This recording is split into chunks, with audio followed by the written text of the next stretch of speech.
And welcome to the bi-weekly Industry 4.0 Community Podcast, sponsored by 4.0 Solutions and FullStrength.ai. I am your host, Walker D. Reynolds. Today we got Jason Bean with us. Jason is very well known in the community. He is a robotics technician, a electrician, what else are you? Electrical engineering technologist. Electrical engineering technologist and author now. This is your first book, right? First book. Yeah, you guys may have noticed I recommended Jason's book, From Myth to Reality, Harnessing the Power of Industry 4.0 for Manufacturing Success. I have read through this 4 or 5 times.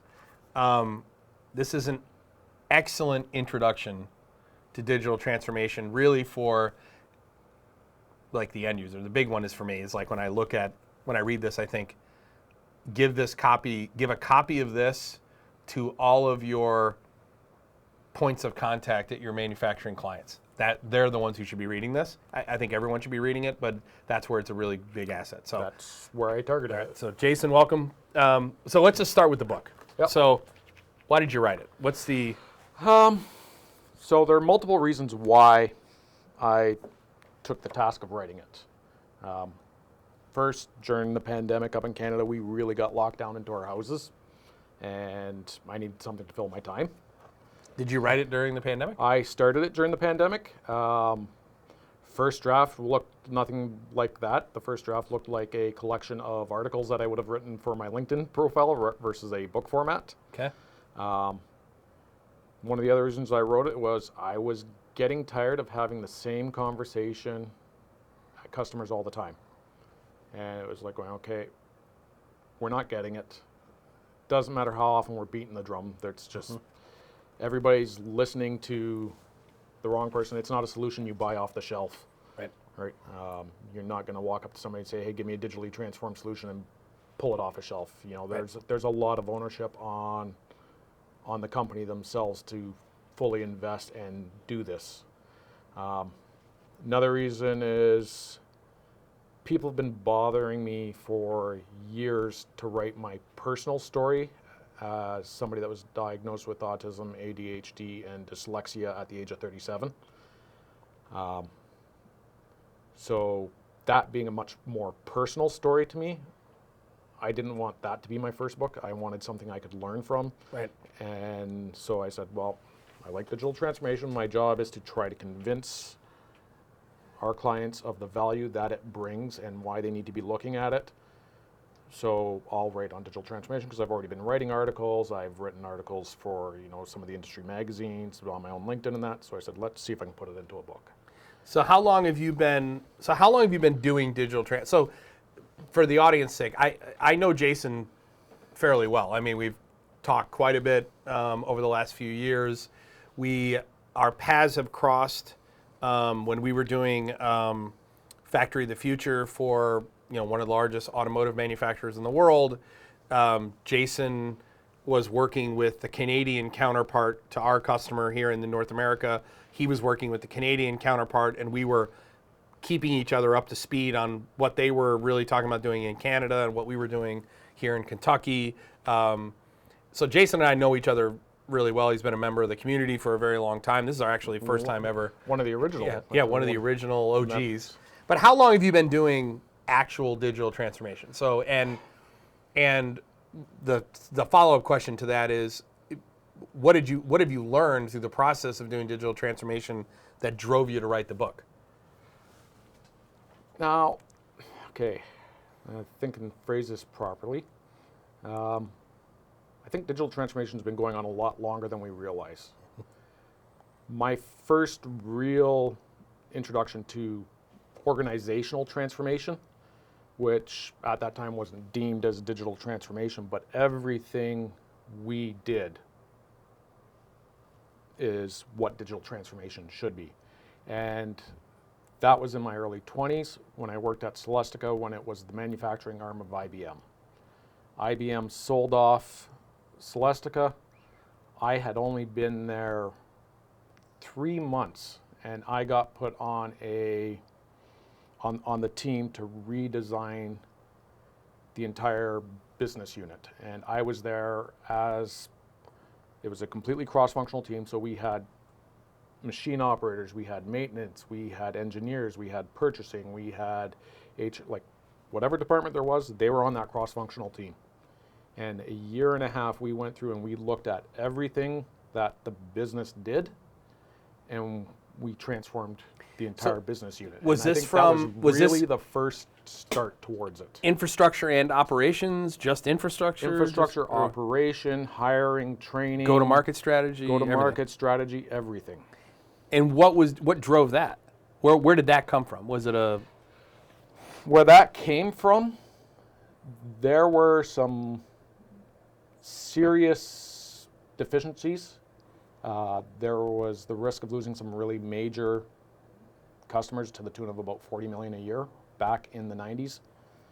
That's a serious driver. Right. Okay. When you're get bought out as a business to an organization and they're like going, okay, we bought you, but you're running the risk of losing a $40 million worth a year of business in the early 90s. That's a lot of money.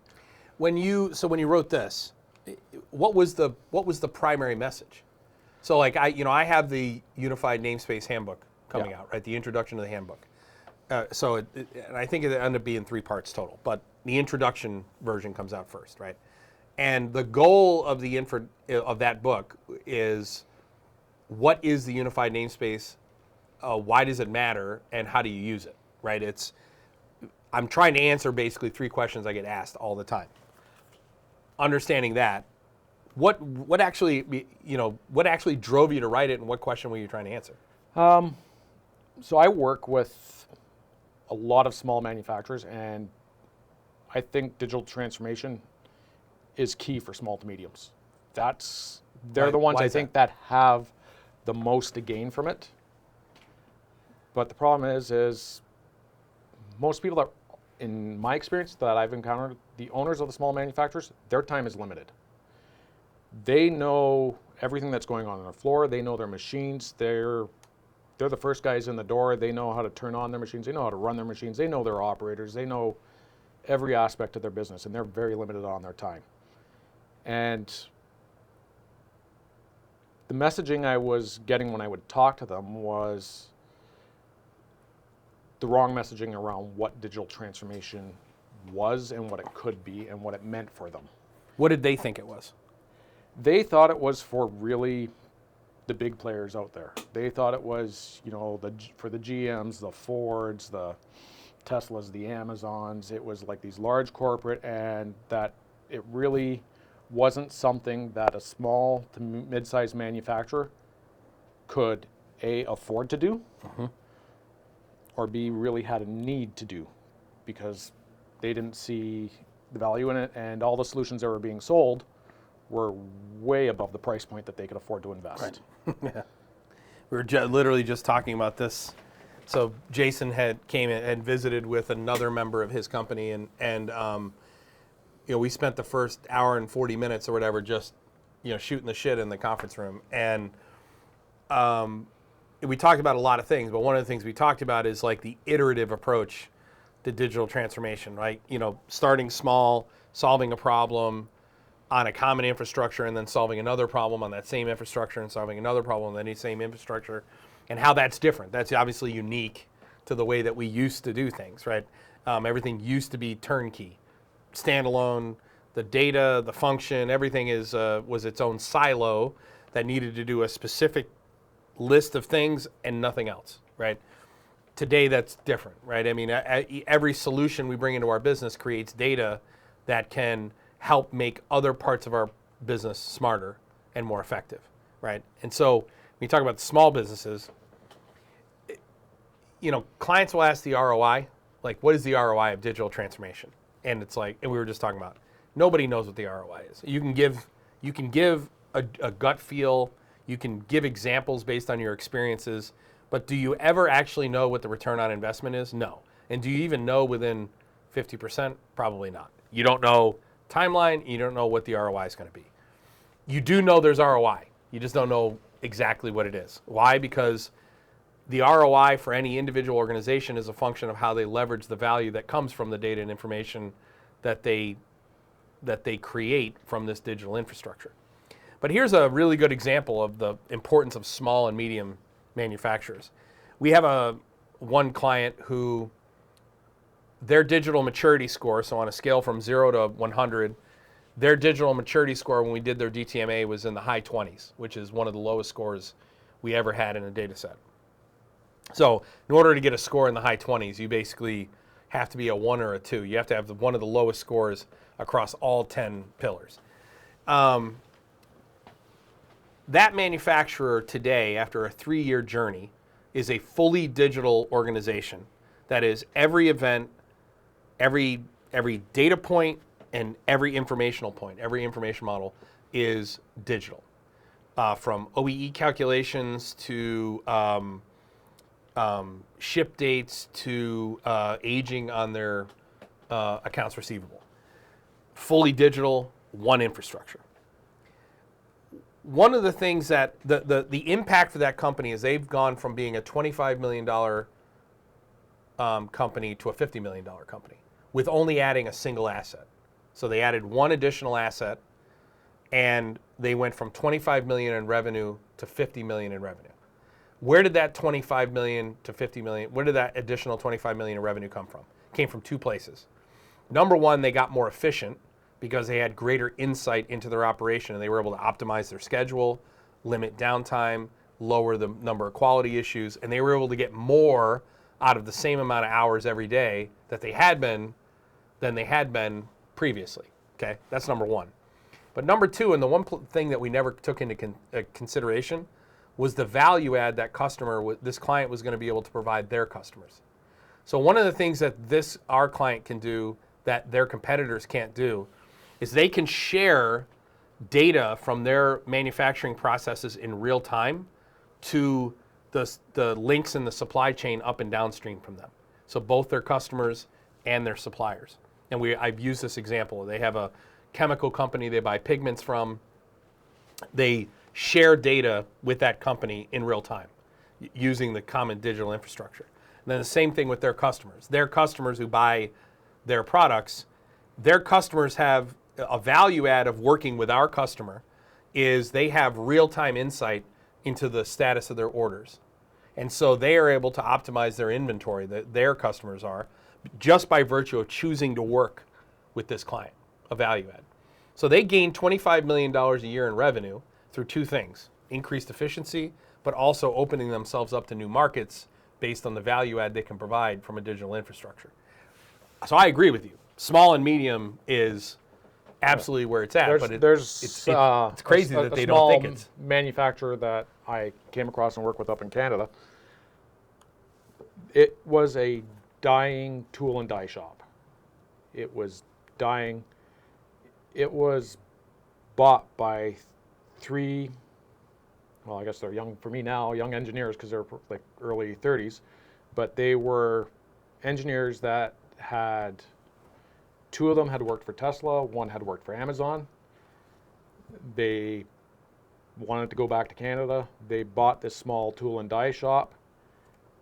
They walked in, they transformed it. They now have 3 factories running, and their average employment age is about 28. And they've got people knocking on their door to get in. And it's 3 tool and die shops. And fundamentally, what changed, right? So practically, what's the difference? Data. One of the guys was a data analyst from Amazon. And so turning that data into value. He knew how to take that data and make it actionable. Okay. To create actionable insights from just raw digital data events. Like they went through, they did a full technology update on all their machines, and that didn't mean that they needed to change machines. They just put the right tools in the place to collect the relevant data that they needed.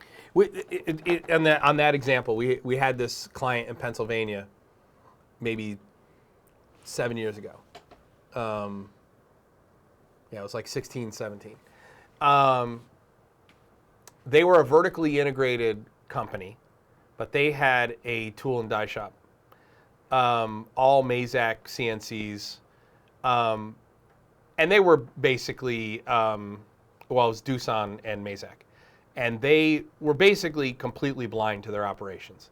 They had some like digital dashboards, but it was basically like a planner was entering into a spreadsheet, and then some data, production data and stuff would be on a dashboard on the manufacturing floor. But a practical impact of digital transformation for them, we started by connecting to all their lathes. I think, maybe 60 of them. We integrated to their ERP to pull out their schedule. We started tracking OEE, downtime, and state on all the machines. And we built, obviously, a unified namespace so we had full context. Interesting thing that came out that we never considered. They would schedule how long a changeover should take place on one of their CNCs. And let's say the changeover was 1 hour. It should take 1 hour to set up when they were moving from one tool to another, or one product to another. We discovered that they had one operator. I think they had something like 30 operators altogether.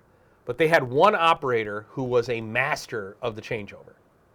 Like, literally doing the changeovers 3 times as fast as the next operator. Now, the manufacturer didn't know that.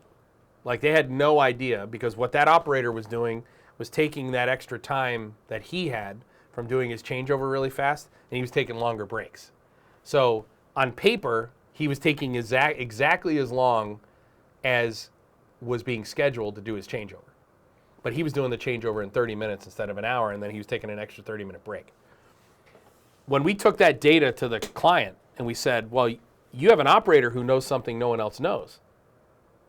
Like, either have them do all your changeovers, which obviously would be a ridiculous request, or you want to tap into that knowledge that this operator has.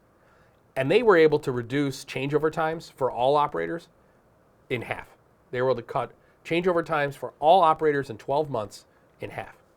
That was without even optimizing schedule. That was just by visibility into the data and analyzing the data, right? I want to talk about this real thing. I've read a lot of books on digital transformation.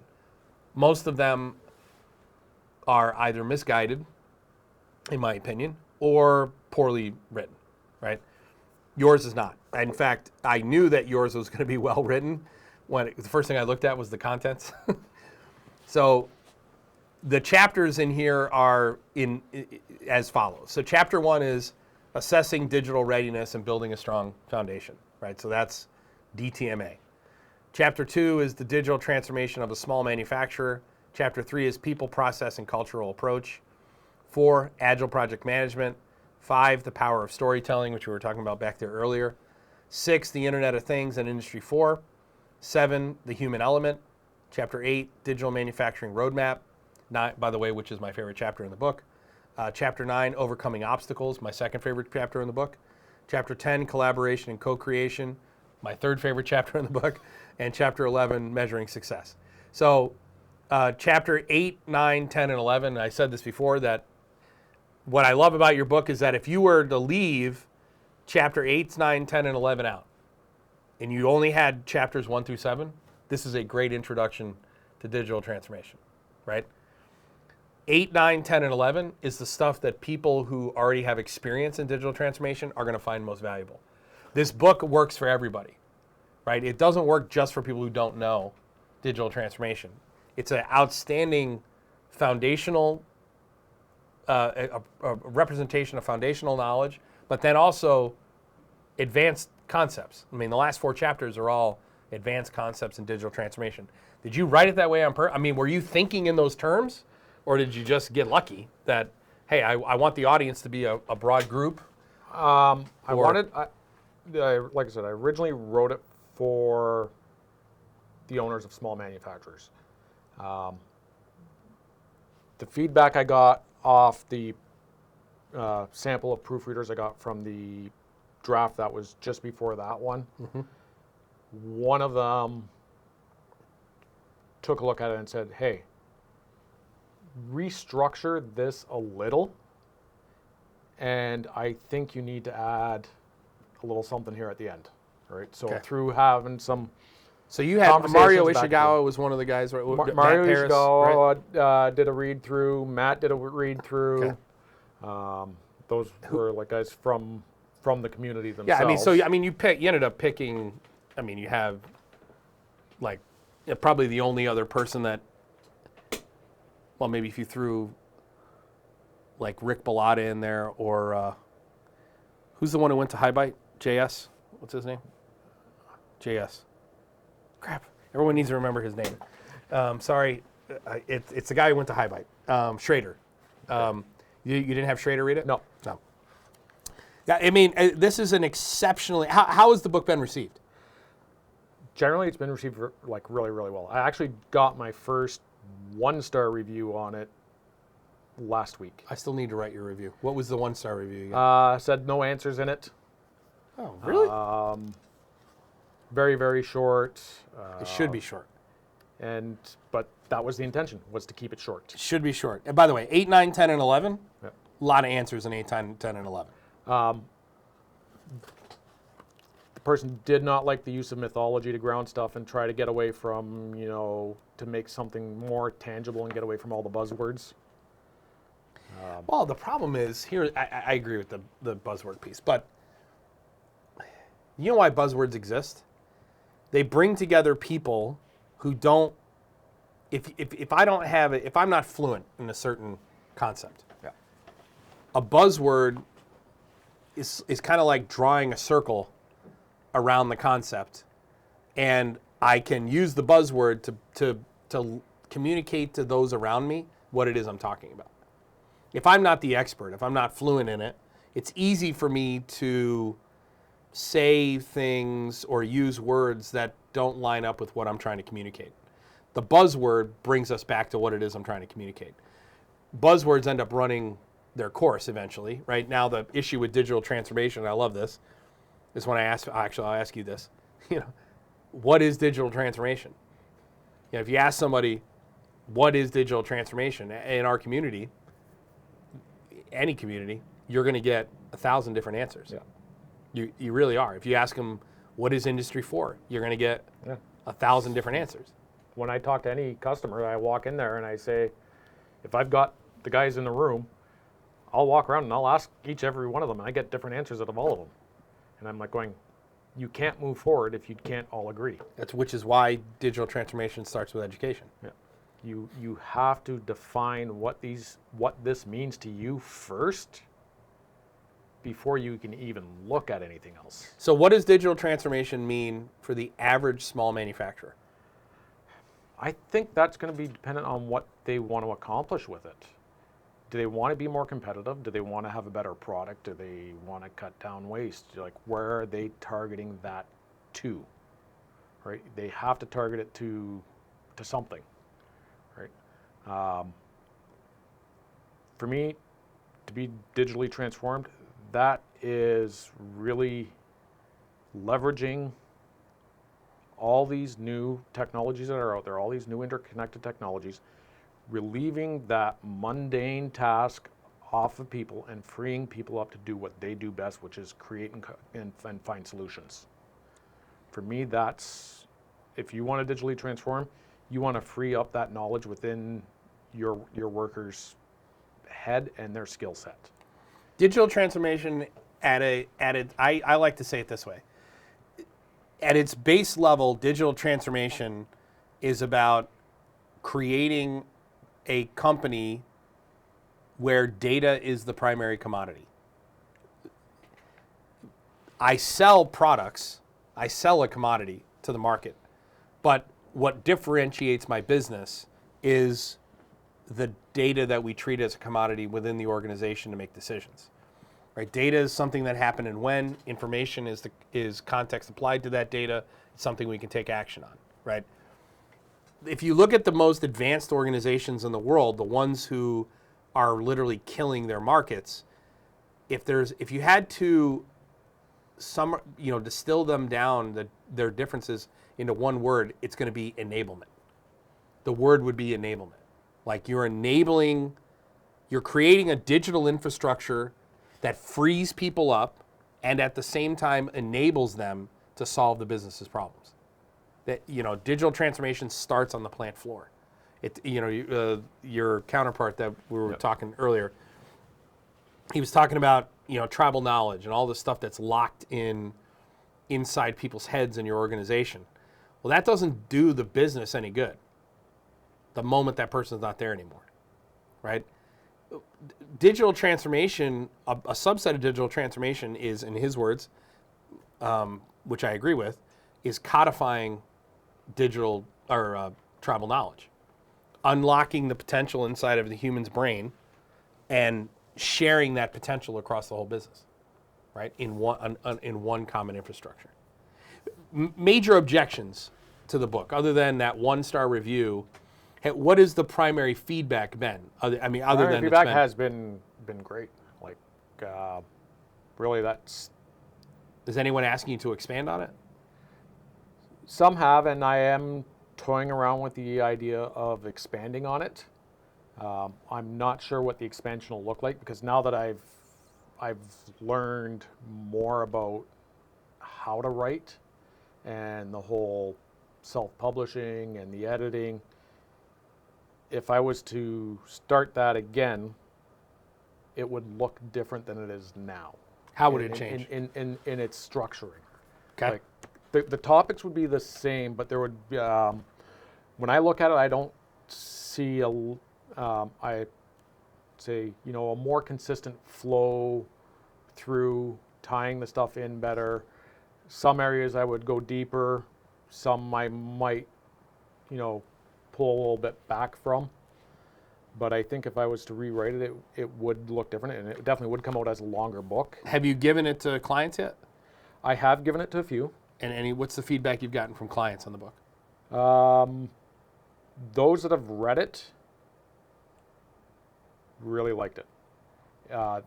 It's opened up doors for me to actually talk.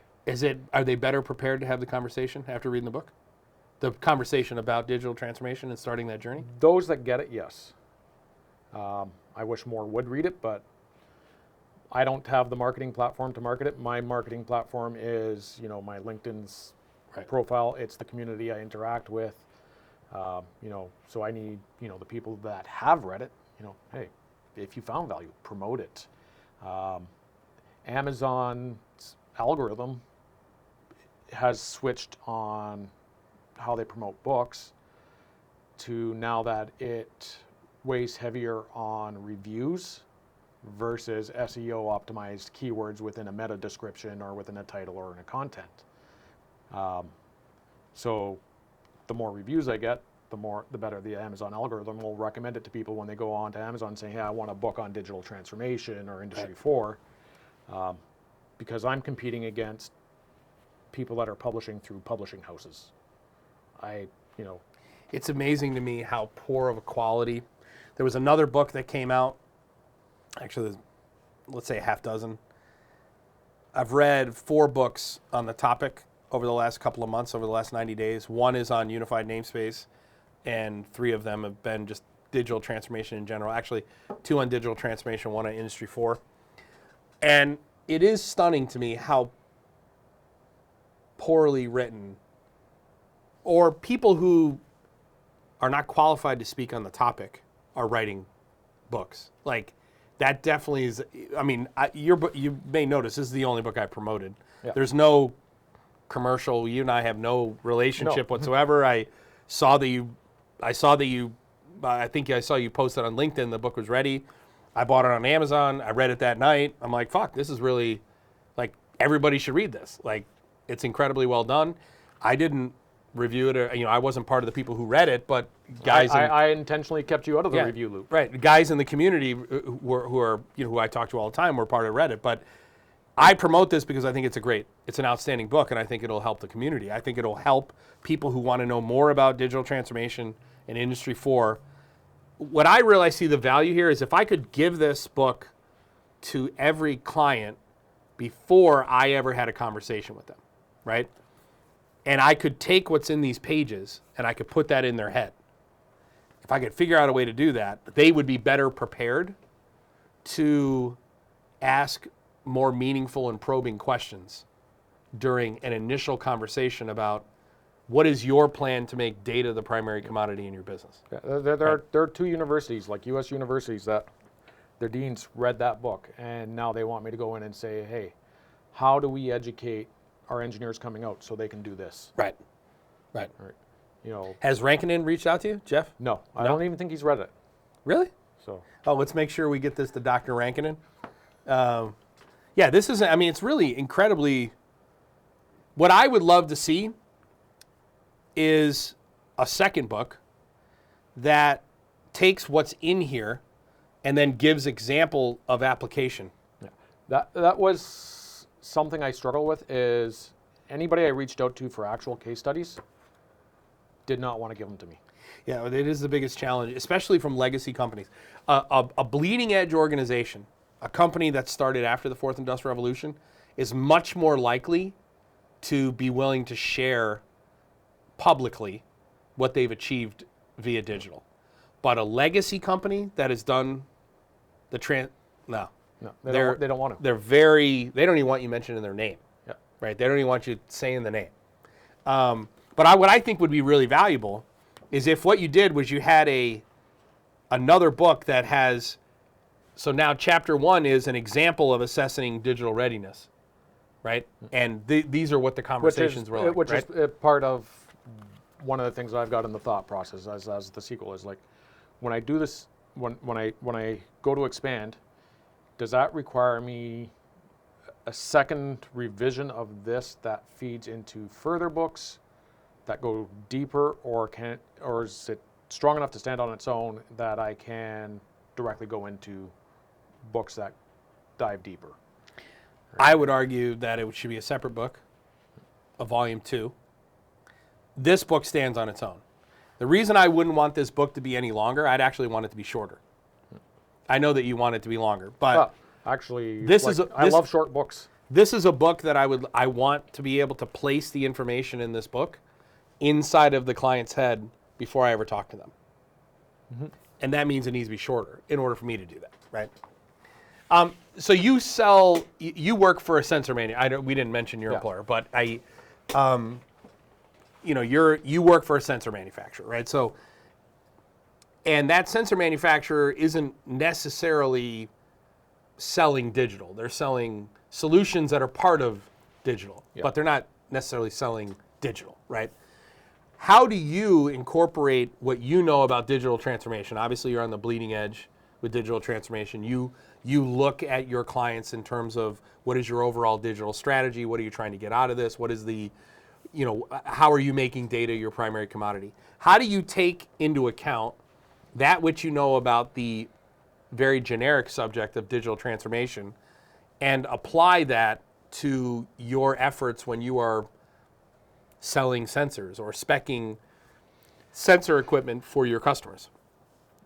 So what questions do you ask? Or this is still where there's a major challenge in this area. A lot of customers, they still see sensors as commodity. I want an on-off signal. I want a distance. I want a temperature, whatever. What they don't realize is now we can make these products smarter and give you additional data. So it's not about I need an on-off. It's now what other additional data do you need from your process that you can potentially get from a sensor? And then it's identifying the sensor that provides that data. Because if you're just looking for on-off distance, you can get that from pretty much anybody these days. right. Now when you're assessing smart devices, it's not the basic functionality, it's that additional functionality. And where does that value of that additional data come, and do you really need it? I mean, the answer is yes. You definitely need it. The question is the question of where does it come from? I mean, I asked this, I got this board full of stuff back there, right? And if you look, you've got, you got a free-wave edge in the lower left-hand corner there, and then I've got a, Arduino Wi-Fi. I've got a Slick 504. I'm trying to get one of these. Yeah, I have one you can take with you if you want. I have a second one. I bought one and they sent me one as a trial. You can take that one back if you want to play with it. Yeah, I'll gladly take it back. I got an Easy Logix. I got a Siemens S7 1200, Direct Logix 205. And then I've got these, CMT SVR, Raspberry Pi, and I got a couple of other devices here. One of the things, when I look at this board, I think I've got a RTU, going into a thermocouple card, right, on that slick. And for what? To get temperature off of something, measure it off somewhere. Obviously, I'm probably doing ambient air. And the reason I had two was I actually had one measuring ambient, and then one was up inside of an AC duct, and it was measuring the temperature of the air coming out of the duct. And I was trying to optimize the runtime of the air conditioners in this specific process control room. But the truth is that half of this technology on here has temperature sensors on it already, right? Half of them are already tracking temperature, except it's not tracking temperature in a way where I can share the temperature reading off of that smart device with a digital infrastructure, right? One of the things that I think all sensors should be showing us is information about the sensor, not just the measurement, but also What's its health? Yeah, what's the health of the sensor itself? All the important information that you get off of the tag? What was the lot number? When was it manufactured? Where was it manufactured? Who manufactured it? Right, who manufactured? All that information is nothing but text that can be stored on a chip that can be shared to an infrastructure that sensor manufacturers in general don't. They're not promoting the fact that is data and information that could be valuable to end users. There's a automotive that what they want to do is they want the system when they know a product's going to go release that it's going to pull the data right from that device, go right into the ERP and say, hey, you know what, this is going to fail in 4 to 6 weeks. Right. We know the lead time on this product is 3. Drop the order to our vendor, get it in. Now once it's scanned into the system, nobody touching it, just comes in, scanned in through RFID, barcode, whatever. Right. The MES schedules it, ships it out to the line. The install instructions are right there on the operator's phone, and he knows, oh, the line's going down at 10 p.m. I've got to go take this, I got to install it there, and there's my instructions. Thank you. And it never touched they want it so it never touches anybody's hand until it actually goes to install. I like it.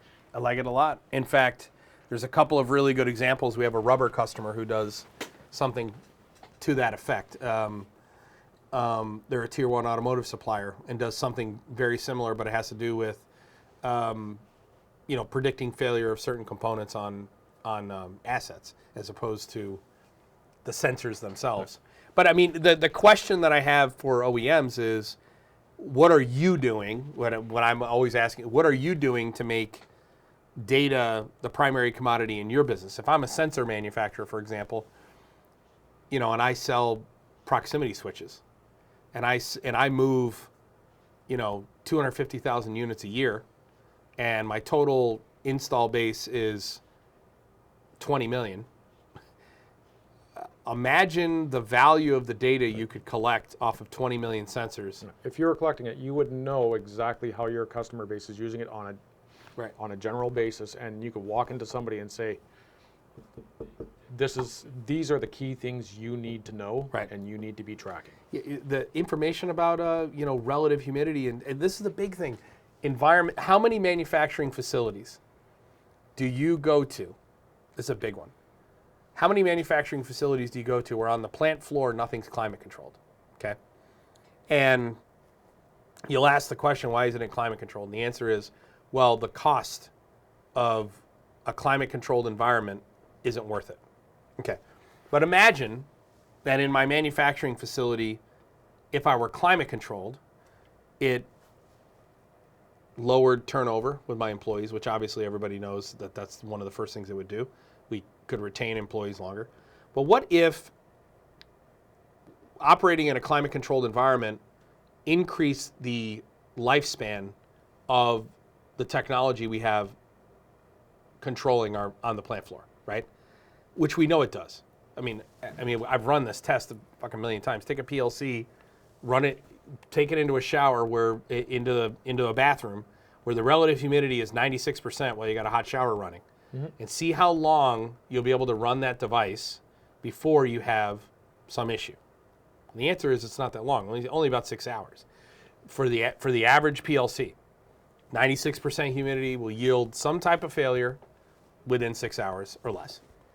Now, granted, it's not 96% relative humidity in a manufacturing facility, but the point is environment plays a role in the longevity of this technology we put on the plant floor.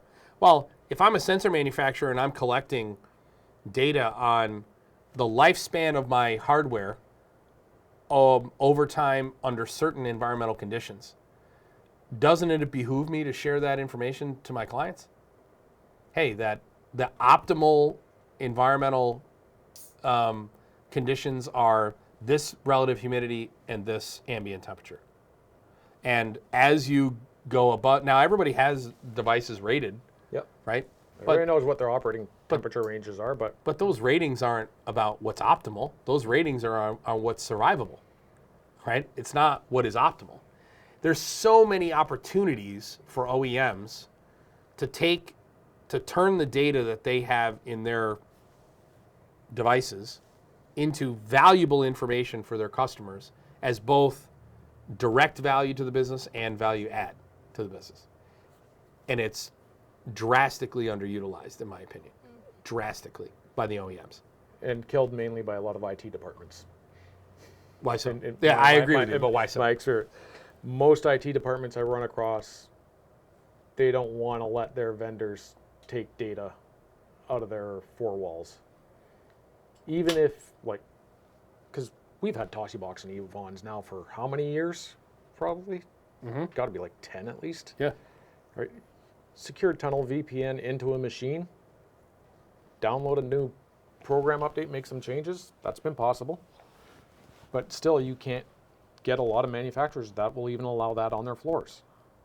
Yeah, it's much easier to get forgiveness than it is permission in that case. You know, there's still this IT, OT fight and divide. And what's the biggest challenge, in your opinion, if what you want are for manufacturers to realize the value of the message being conveyed in this book? What is the biggest challenge or the biggest hurdle or the biggest barrier that has to be overcome in order for them to realize this value? break down the silos. They really need to break down the silos internally and externally. You've got to open up your data. You've got to open up that as you said, that tribal knowledge within your organization. Share it. What you get from your clientele, what you get from your vendors. You have to. It's a collaboration now. Why do you think, we joke that that data has to go from on a need to know basis on a right to know basis, right? Why do you think organizations treat data on a need to know basis, which is where the silos come from? Well, if I could answer that one, I might make some more money. Because honestly, I still don't know where. I know that that's the reality, but I don't know where it comes from. Yeah, I don't know where it comes from either. I don't know what this protecting what is mine versus if I share what I know with somebody else, I might be able to solve something. Right. You can't be innovative with a lack of knowledge. If your knowledge domain is very narrow, you're not going to be able to solve a problem you really created with that same knowledge domain. It's like you need somebody that has, like, the more knowledge you gain, the better you are able to problem solve because you have different avenues of thought you can go through. It's just like I use an analogy about depth perception, that a person who's only got use of one eye will never see anything in 3 dimension, right? They have no depth perception if they're only looking out of one eye. And opening up data is allowing everyone to see with both eyes. It gives them depth. It gives them an additional dimension to learn, adjust, and react. The question is, why is everybody working with just one eye closed?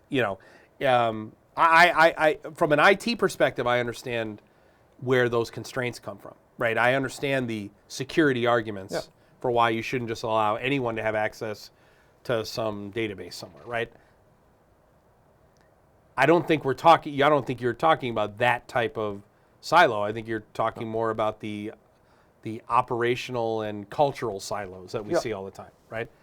And where do they come from? How do you make the argument? Well, actually, the audience here, I would love to see in the comments below your opinions on where that comes from. Why is it data is treated as something that is a need-to-know basis only? Again, because I have no idea where. I know that that's the reality. I know I see it all the time, but I don't know where it comes from. I honestly don't. I never understood why it is. Even when I was back when I was an electrician in the very beginning of my career, I wasn't an automation. I didn't have my degree in engineering yet. I could connect to a PLC and I could go online with a PLC and I could look at the ladder logic in real time. But I wasn't a programmer. But yet, in our electrical department, the PLC programs were only, where we stored those programs was only available to one person. And I never understood why I had to go to this guy, Ron, to get a copy of a PLC program. Like, why is it I wasn't able to just go look at it? When I asked Ron why, he couldn't tell me why either. It was just, that's the way it was. Like, why was it a premium not placed on making data and information available to all potential consumers of that data and information? And advanced organizations think that way. They think, oh, this is important. To make anything that you could possibly need to do your job, I need to put that in a place where you're going to be able to find it. And then the legacy organization doesn't think that way at all. No, they don't. It never even occurs to them. It's a foreign concept. Yeah. Are you teaching that when you're talking to your clients? Are you talking about? Trying to. And how is that received? Not well. Not well. Okay. Biggest challenge. The biggest challenge that manufacturers face in their digital transformation journey, as you see it? Themselves. Get out of their own way? They need to get out of their own way. How do they do that? Not be afraid to try.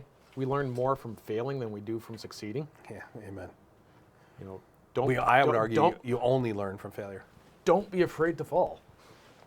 It's how you get up from the fall that matters. That's right. I took a risk of failing with that, but I had to make the choice. It's like going, do I put it out the way it is and risk the judgment and all that?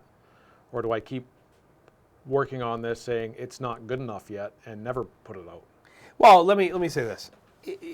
So if the objection is, any objection you've heard has been, there aren't enough examples or whatever, or it's not, you don't go deep enough. You know what there's three questions that I ask when I give a keynote address or something. I want to gauge the knowledge of the people in the room that I'm talking to. And I generally will ask three questions to gauge their knowledge, okay? Now, ostensibly, when I'm going and giving a speech on digital transformation, most of the people in the room should know what digital transformation is. They're coming to listen to a speech on digital transformation. You would think that they're going to have at least an idea of what it is. I ask these three questions in every room. Number one, who here can tell me what digital transformation is? Okay. Number two, who here can tell me what Industry 4.0 is? And number three, who here can tell me where an organization should start if they want to digitally transform? Three basic questions, right? By the way, those are three questions that are all answered in this book, okay? You know how often nobody in the room raises their hand? Basically, every time. Yeah, I can see that. So I've done talks myself, and nobody. So if that's the case, question. The audience is only ready for this. Yeah. They're not ready for. They're not ready for depth. They're not ready for depth yet. There are a select few who are ready for depth. Correct. But you don't write a book for three people. No. Right? You have conversations with three people who want to go deeper. But the general audience isn't prepared. The general audience isn't prepared for anything deeper than that. That's right. Digital transformation starts with education. This is another one of those educational components. My second book is in its first review right now with one individual for its review on first draft, and it's based on AI and large language models like and generative AI and things like ChatGPT and how it'll impact business and its potential to impact business. And that was all based off stuff I cut out of there because I started going into the section on AI and I'm like going, this is way too much and it needs to stand on its own. And then as I was researching that and going through that, and it's like I started digging into like, you know, OpenAI released ChatGPT, and then I started digging into that, and I'm like going, holy crap, this makes all of this very possible for everybody. Because now we have something that can take tribal knowledge and share it very easily across any division.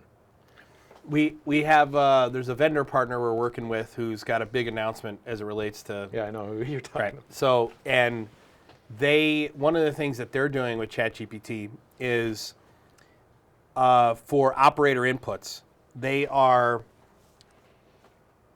basically intercepting operator inputs on a touchscreen, and they are running that operator input through a prompt to ChatGPT, where ChatGPT is then formatting whatever it is the operator typed into one common language and structure. It's basically creating uniformity out of that which is never uniform, which is human communication. That's just one minor implication of how generative AI like ChatGPT is helping to improve the types of data that we collect from human beings for manufacturers. Yeah. That's just one small, tiny example. When is that book? I didn't even know anything about it until you just mentioned it. When do you anticipate that book's going to be out? I'm not quite sure because I want to see how, like I said, I sent it to one person right now for an initial review of the first draft. Have you looked at custom instructions on OpenAI yet? You see that they're available? Yeah, I saw that was available, and I've done some initial playing with it and testing.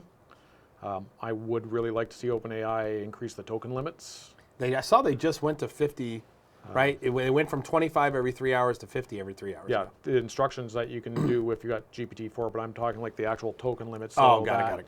You know, when you're putting in a command, you know, because after however many words, it starts to lose track because it can't keep that history of the conversation. Right.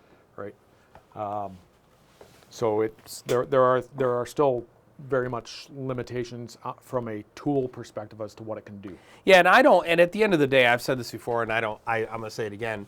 I don't think OpenAI wins. I mean, I don't think that when we, I don't think that ChatGPT will be the chatbot that we all end up using. Probably not. Yeah. If history has anything to say with it, probably not. Yeah, I would say two things are going against it. Number one, you never get to truth through censorship. And OpenAI clearly is doing some type of, that probably for good reasons, but at the end of the day, you never get to truth through censorship. Number one. Number two, Microsoft only does what's good for Microsoft, and therefore they will, just like they did with the OPC Foundation, they will steer OpenAI in a direction that I think will not appeal to the broad market. So I think it's definitely going to be some other chatbot that becomes the standard. It might be Claude 2. Right. But up in Canada, I don't have access to it, so I haven't been able to test it to see how they compare. But ChatGPT is still the furthest ahead.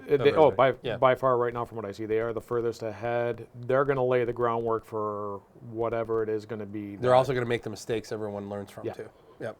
First one out always does. Yeah. And the question is, will they adjust accordingly? I mean, we live in such a super exciting time, like in our industry, the potential for all the technology we have available to us right now, if used effectively and synergistically with one another. Things I wanted to see 20 years ago are crazy. finally coming around It's now. crazy. It really is crazy. It's nuts, honestly. All right, what do you have coming up? The next, what does the next year look like for Jason Bean? Other than obviously you're going to finish your AI book. So the AI book is the next thing on the docket. I also decided I would try to tackle something a little more unique, is to see if I can actually write novels for my daughters. Okay. So I got one daughter that likes historical fiction, another one that likes fantasy, and I started diving into going, okay, can I actually write a real story and write something that I can give as a gift to my kids, right? Okay. That is one hell of a task. Do you use ChatGPT to help you with writing at all? I have started to use it to help me improve. Okay. Like do with outlines or So here's what I do. What I do is I have trained ChatGPT on the way I write. yeah, So which is the same thing I've done now. I've trained it on the way that I write, and then I said, this is the way I want to write. Help me develop a program to get from here to here. yeah, what I do is I have I think it's maybe 1,200 lines of my writing. It's on a web page, and then I feed that link into a ChatGPT chatbot, and I say, I use Link Reader, I think is the plugin And I I'm use. using Ask Your PDF. Right. So then I go to this sample of my writing, Yeah. and then I want you. Here is what I've written so far. Here is the subject of this chapter or these series of paragraphs. And what I want you to do is I want you to make recommendations on how I should adjust this writing, what I wrote. I want you to make recommendations on how I should edit it for clarity. Yeah. And the advantage of doing that is it always makes the recommendation in my voice, at least. So when I look at it, it's literally somebody who knows how I write telling me, oh, maybe you should try and word it this way or word it that way. Yeah. So like through my research, I found out there are methodologies that novelists use to write, and like the 3-act structure, the 4-act structure, the hero's journey. These are things I didn't know before. Yeah. Right. And I converted that into a PDF, fed it into ChatGPT along with a number of my articles, and I had ChatGPT assess it and and recommend me, like saying how, like if I wanted to write another book, are there any known methodologies out there that I should look at and utilizing in helping structure my book? And it went through it and it said, oh, I would recommend, based on your writing style and how you write, that you use a combination between the 3-act methodology and the hero's journey. And I was like going, okay, well, what does that look like? And it laid it out for me. Gave you It an outline. It gave me an outline, and it says, well, what you would do is you do this, this, this, this. And then I also told her, I said, okay, although I'm autistic and I can focus down on things really well, my ADD, I may be focused on this, but I tend to jump within that domain all the time. I said, can you help me figure out a way to keep myself more focused when I'm writing without all the jumping? And yeah, it looked at my writing, it looked at the methodology, it looked at what it knew about ADD and autism, and it actually said, laid out a structure for me. And it said, okay, you should write for X amount of time. This is the way, because you jump, this is the way you should map out. Rather than mapping out from the beginning to the end, it's like going map out from the end to the beginning. And then you're going to map out each individual tiny sections to make sure that they all continue to tie together to what you want to achieve. So is writing a thing that you're, it sounds like writing is something you plan on doing a lot more of. I really enjoyed it, and I do plan on doing a lot more of it, Okay. Which is kind of funny because I'm dyslexic, but when you look at my dyslexia, it's not that I can't read, it's the amount of time it takes me to comprehend what I read, Right? Got it. It's like I'm 2.5, 3x what it takes a normal I'm person glad you to like read. writing. I hate writing. I I generally write in like a bulleted format. That's why I think in bulleted lists. So I generally write in a bulleted format. And when I'm writing, so when I wrote the Adversity and Success book, and when I wrote the UNS handbook, I really wrote them in bulleted lists initially. That's what I did with that Yeah. originally. Is I And would then- originally write in bulleted lists, And then I come back and turn it and into. then I would take the bullets and I would expand out on them. But I would jump from bullet to Got it. bullet all the time. But I didn't enjoy the process at all. So I definitely won't. I don't see myself writing because I love it. I think it'll look for me. It's always going to be based on whether I think there's a need. Like, is this something I should write? This is one of the things that I struggle with. I was going to bring up earlier. There's a lot of one of the challenges we face right now in our industry is there are a lot of people who don't know what they're talking about completely on a subject who are representing as if they do. Easy. Yeah, there's a lot of people out there who are, either hijacking, I don't know, whether it's opportunism or maybe it's good faith. Maybe it's just they think they're,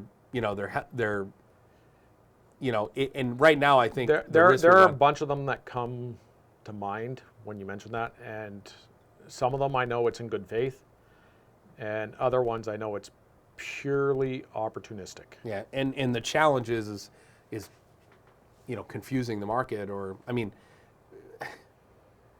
yeah, it's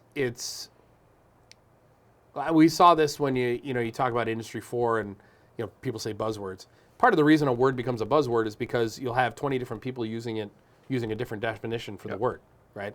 But they want to use the word because the word carries some type of weight. It gets proper SEO reaction, whatever it is.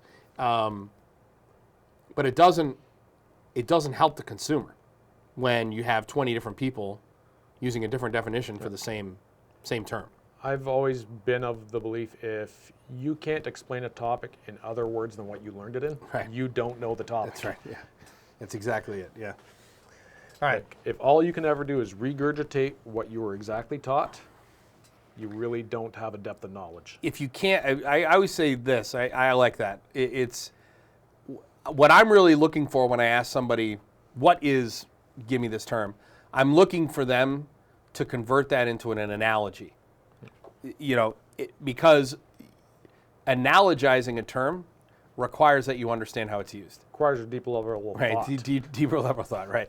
If they don't use any analogies to explain it, then they probably have only a basic understanding of the term or the concept, which then tells me, not to, listen to pretty much anything they have to say. But right now, I really worry. I do worry. There's two things going on in our community right now that are cause for to celebrate. The level of fluency out there when it comes to digital transformation, Industry 4, industrial Internet of Things, fluency has never been higher. Okay, there are lots of people out there who have a real. I mean, I see this in the Discord server all the time, where somebody will ask a question, they might tag me in that question, but I don't see it.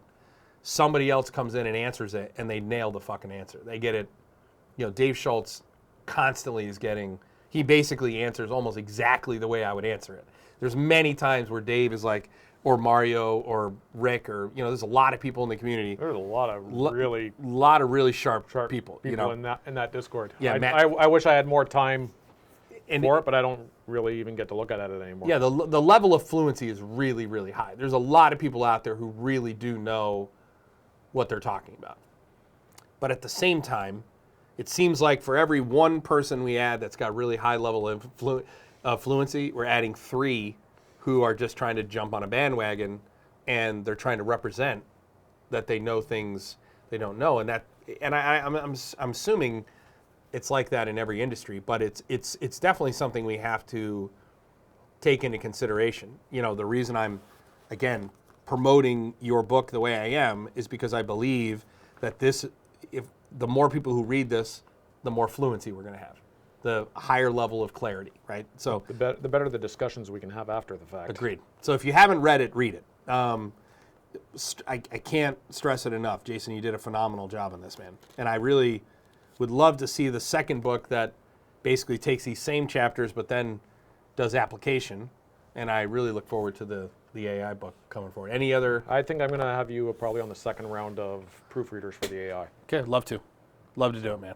Because the one thing I learned about getting the proofreaders, not everybody that proofreads is actually worth having to proofread it. Right. Most of them just want to read it because it's like, hey, I'm going to get a. What are you up to? What are you up to? What can I take from? Like, I think that book went through roughly 30, 35 different proofreaders. I only got really good feedback from less than 10 of them. Okay. Most of it was no feedback. Most of it was I like it. was no feedback. Right. I like it. Yeah. It's like, well, I like it doesn't give me guidance. Right. Right. I'm not looking for somebody to tell me I've done it right. I'm looking for somebody to tell me, how do I make it better? Yeah, if I had proofread it, I would have. This is an iterative approach. Iterative approach, right? Yeah. If I had proofread it, I would have given you the feedback I just gave you. Yeah. And by the way, I honestly think I'm going to use your book as a model for how other people should write books, especially introductions. Like, you know, this is the first in a longer story, right? I'm definitely going to use your book as an example of how it should be done. All right. Well, with that, Jason, thanks for joining us. Hey, like, subscribe, comment down below. If you got questions for Jason, leave them down below or reach out to him. LinkedIn, right? That's the best place to get a hold of you. Best place to get me. And we will definitely have you back. Thanks again for watching, and we'll see you in the next one.